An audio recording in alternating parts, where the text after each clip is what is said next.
Vamos a estudiar el flujo eléctrico. Comenzaremos por definir el flujo eléctrico para un caso particular. Esto es el flujo a través de una superficie plana en un campo eléctrico uniforme. Si representamos entonces un campo eléctrico uniforme,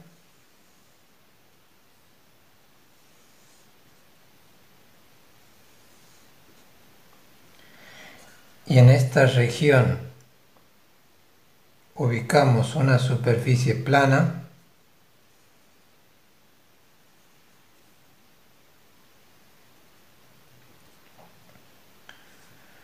una superficie con área A. Para esta superficie vamos a definir un vector área cuya magnitud es el valor de la superficie de dicha área, cuya dirección es perpendicular a la superficie y cuyo sentido puede ser el dibujado en la pizarra o el sentido opuesto.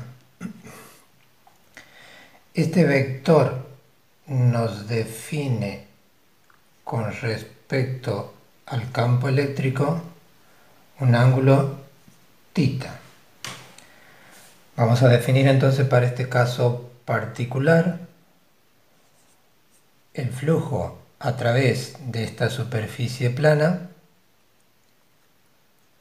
como el producto escalar entre el campo eléctrico y el vector área recién definido. Por ser un producto escalar, esto es igual a el producto de los módulos por el coseno del ángulo comprendido entre estos dos vectores, el ángulo θ.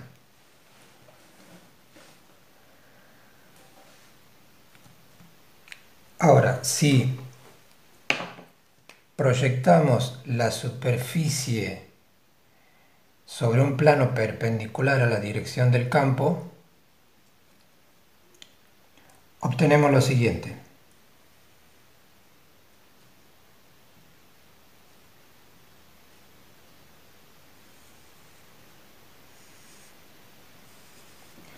Obtenemos esta superficie en color rojo que la denotamos como A perpendicular. Esta superficie determina con la superficie original un ángulo θ, que es el mismo ángulo entre los vectores campo y área, puesto que el mismo se repite por ser los lados que subtienden el ángulo θ perpendiculares a estos dos vectores.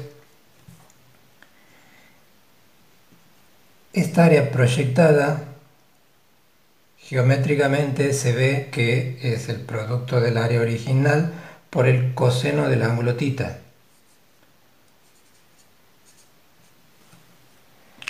Esto es lo que tenemos aquí, A por coseno de θ.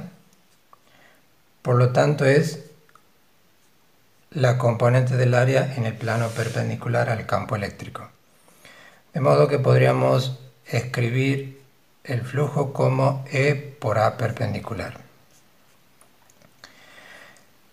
De la misma forma podríamos haber descompuesto el campo eléctrico en el área en una dirección perpendicular a la superficie, de modo tal que esta expresión se podría haber escrito como E perpendicular por A, siendo E perpendicular la componente del campo eléctrico en una dirección perpendicular a la superficie, esto es, paralela al vector A. Vamos a realizar una definición cualitativa de la siguiente forma. El flujo eléctrico es directamente proporcional al número de líneas que atraviesan la superficie.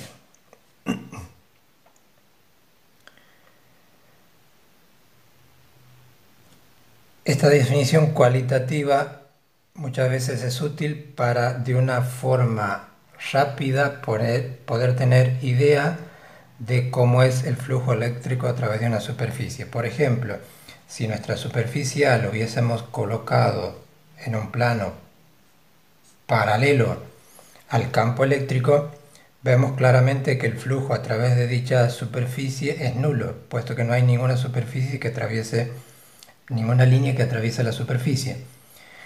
Esto se puede verificar a través de la definición cuantitativa que se dio al principio, puesto que en este caso el vector área es perpendicular al campo, formando un ángulo de 90, el coseno de 90 es 0 y por lo tanto el flujo eléctrico es nulo.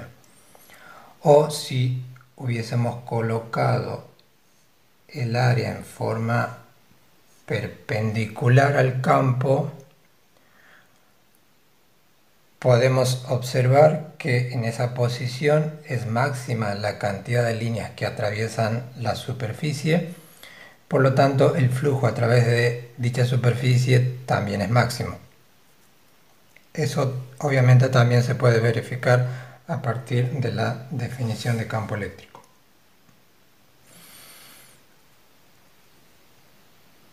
Ahora bien, para dar una definición más general,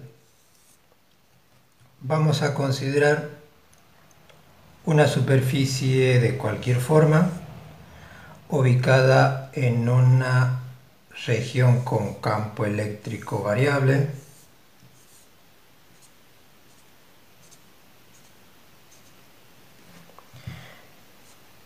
Esta superficie tiene un área total A. Si de esta superficie tomamos, por ejemplo, un elemento de área como este, pero muy pequeño, básicamente un diferencial de área, el vector que representa esta superficie es perpendicular a la superficie y en este elemento de área el campo eléctrico es, como debe ser, tangente a la línea de fuerza que pasa por ese elemento.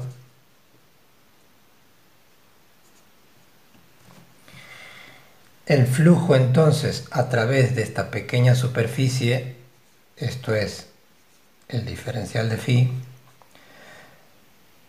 será igual a el campo eléctrico en el elemento de área producto escalar diferencial de A. Vemos que estamos utilizando la definición para el caso particular, que en este caso la podemos utilizar puesto que el elemento de área es tan pequeño que lo podemos considerar como una superficie plana y el campo eléctrico prácticamente es el mismo en esa superficie. Por lo tanto, se cumplen las condiciones de la primera definición de flujo eléctrico.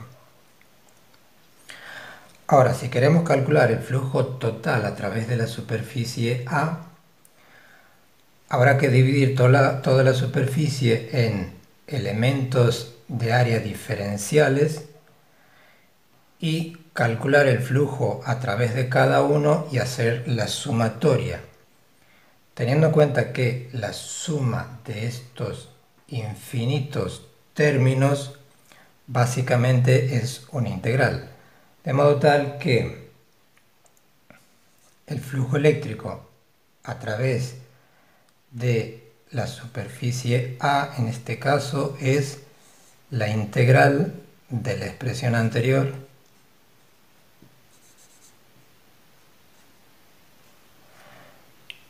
y si resolvemos el producto escalar como el producto de los módulos por el coseno del ángulo.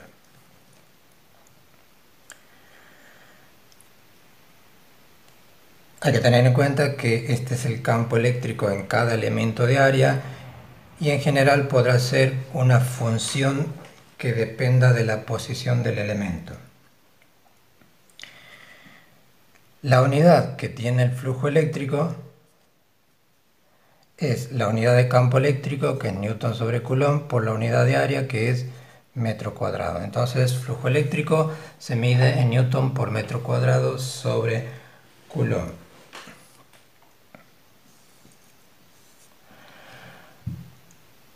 Una superficie de particular interés son las superficies cerradas. Una superficie cerrada delimita claramente dos regiones, la interior y la exterior a la superficie. Esto es, una superficie cerrada encierra perfectamente un determinado volumen. Si dibujamos una superficie cerrada cualquiera, imaginemos, por ejemplo, la cáscara de un huevo.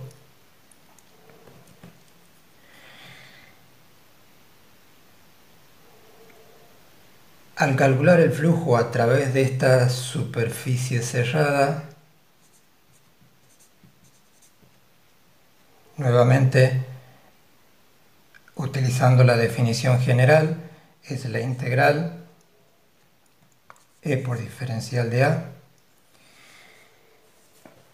Y en este caso, a la integral se le agrega un pequeño círculo en el símbolo de la integral.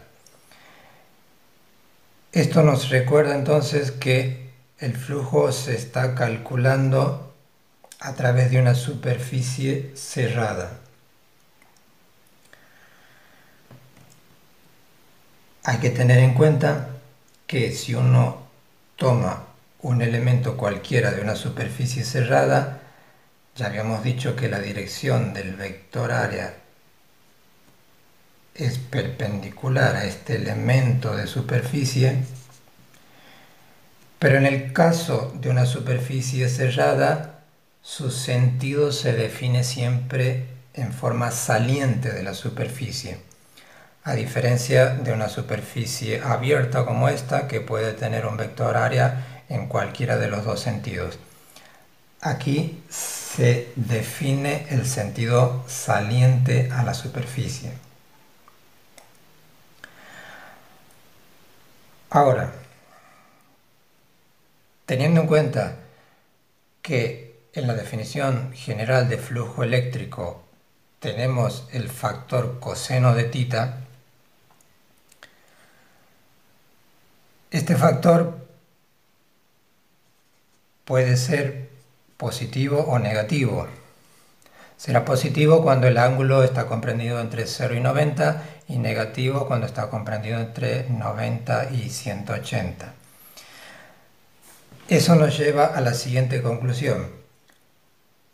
Cuando tenemos líneas salientes de una superficie cerrada, dichas líneas contribuyen al flujo total en forma positiva, mientras que si tenemos líneas entrantes, estas contribuyen al flujo neto en forma negativa. En otras palabras, podemos decir que el flujo total a través de una superficie cerrada es proporcional al número de líneas salientes menos el número de líneas entrantes. O, dicho de otra forma, el flujo total a través de una superficie cerrada podrá tener un valor positivo, negativo, incluso puede ser igual a 0. Será positivo cuando el número de líneas que salen es mayor al número de líneas que entran, caso contrario será negativo, y el flujo total será 0 si el número de líneas que entran es igual al número de líneas que salen.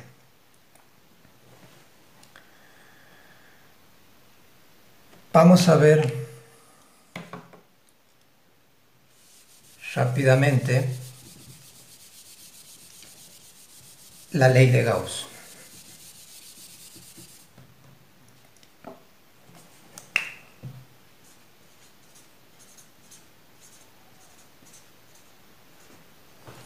La ley de Gauss nos dice que el flujo neto a través de una superficie cerrada es directamente proporcional a la carga neta encerrada por dicha superficie. Esto es, el flujo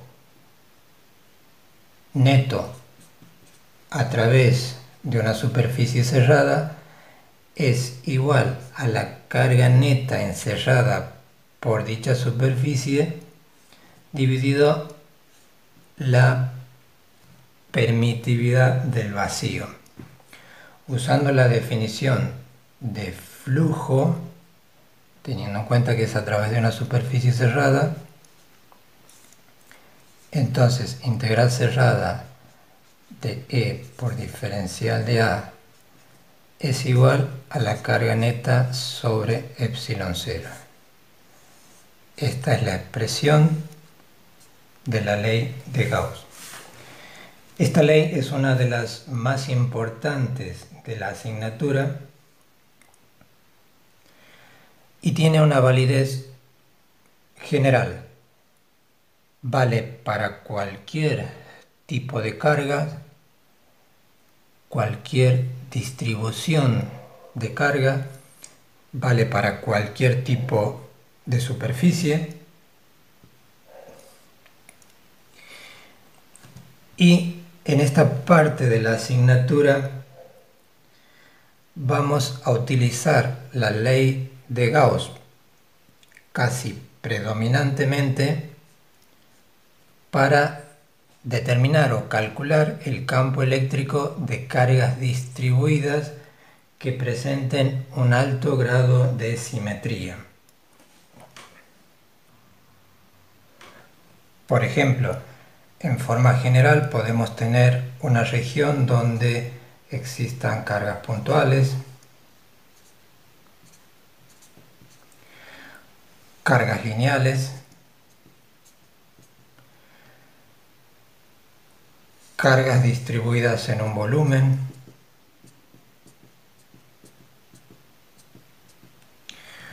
podemos elegir cualquier superficie cerrada y aplicar la ley de Gauss. Por ejemplo, podemos elegir esta superficie. A esa superficie cerrada se la conoce como superficie gaussiana. El primer miembro de la ley es calcular la integral del campo a lo largo de esta superficie cerrada. Y en el segundo miembro tenemos la carga neta, que hemos dicho que es la carga encerrada por la superficie gaussiana. En este caso, esta carga vendrá dada por la suma de esta carga puntual, de esta parte de la carga lineal y de esta parte de la carga volumétrica.